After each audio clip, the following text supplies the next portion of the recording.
Hello everyone, welcome back to Easy Natural English with Liam.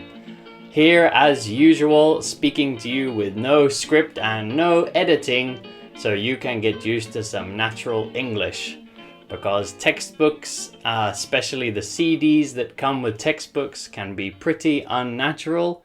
And I know TV shows and movies are a bit difficult, so here I am for your listening practice, speaking to you in natural English that's just a little bit easier. Today, I want to talk to you about life after coronavirus. So I'm going to speak a bit about what might happen in the world. I'm just guessing, I'm definitely not an expert. And also I'll talk a bit about what I'm going to do or if there'll be any changes in my life. So, it's been big news. I know, I'm sure all of you have heard of coronavirus. Is there anyone that hasn't heard of the coronavirus? Probably not. Maybe somebody living by themselves on an island somewhere.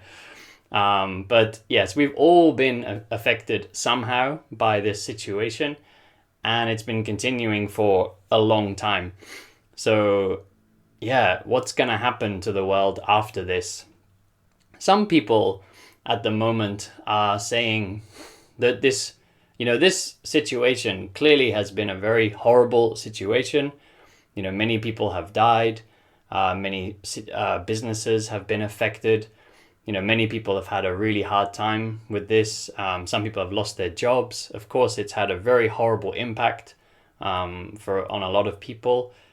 But some people are saying that perhaps after this, we might be able to find something positive. After all these horrible things have happened, maybe something positive could happen. And that is in particular when looking at the environment. So due to this situation, a lot of people have been working at home, taking less vacations, and basically in general just using less transport and less energy.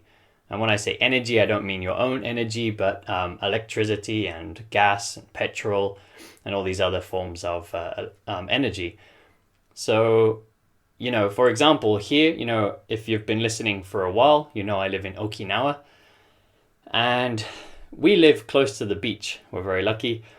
And if I go outside and I walk down, or even if I just look from our garden, from our backyard, if I look from the garden, usually there's some islands across the sea, some other islands. We live on the main island. There's some other islands, and usually you can see the islands, but there's not so much sort of detail.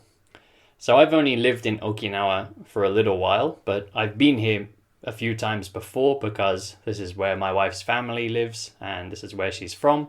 So I've been a few times before, and in the past when I visited here, you could just about see the islands.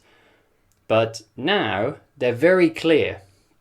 Now you can almost see the people on these islands. Like, there's not quite that, they're not close enough, but it feels like much, much clearer out there. And my wife said the same thing, and so have other people who've looked out there, say that it looks much clearer than usual. So, this is possibly and probably a sign that there is less pollution in the air. So Okinawa is a small island. There probably isn't too much pollution here, but just less pollution here, and also coming from the mainland of Japan, or even we're very close to Taiwan, perhaps coming from Taiwan as well. So yeah, there's been a big difference. At least it seems like a big difference in the air quality here. And also this is something I've seen and read on the news. A lot of people are saying that pollution has massively decreased. And just energy use and emissions. Emissions are like the gas that goes into the air that comes from factories or cars. Basically the bad gas that we're putting in the air. So yeah, it seems like at the moment there's been a few improvements in terms of environmental damage, environmental pollution. for the sake of our ozone layer, which is the layer above the earth that keeps our kind of temperature regulated. So, going forward, like as we go into the future, are there some changes that perhaps we could keep now, and not go back to normal after this situation? Now we see that this might be good for us to use a bit less transport.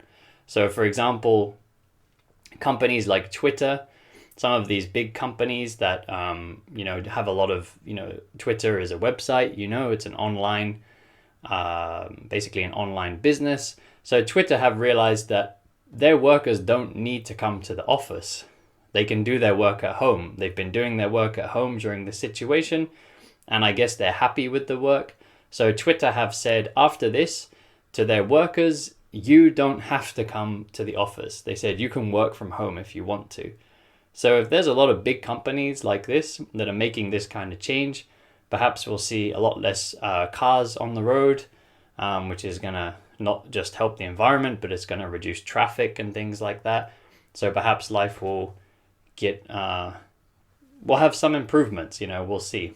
Like I said, this has been a really horrible situation, but if there's something positive at the end, then, at least that maybe there'll be something good that comes out of this. So I think a lot of people have realized that they like working at home.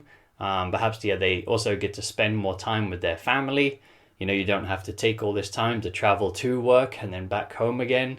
Maybe some people can even concentrate better. You can focus better because you don't have your colleagues, your co-workers talking to you and stuff.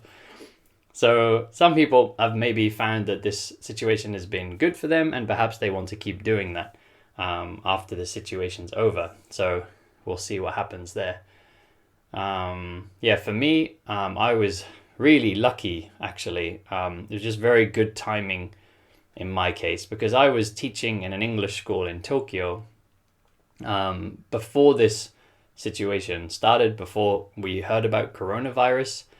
I was working in Tokyo, and before the virus before it even existed, before it spread to humans from the bats, I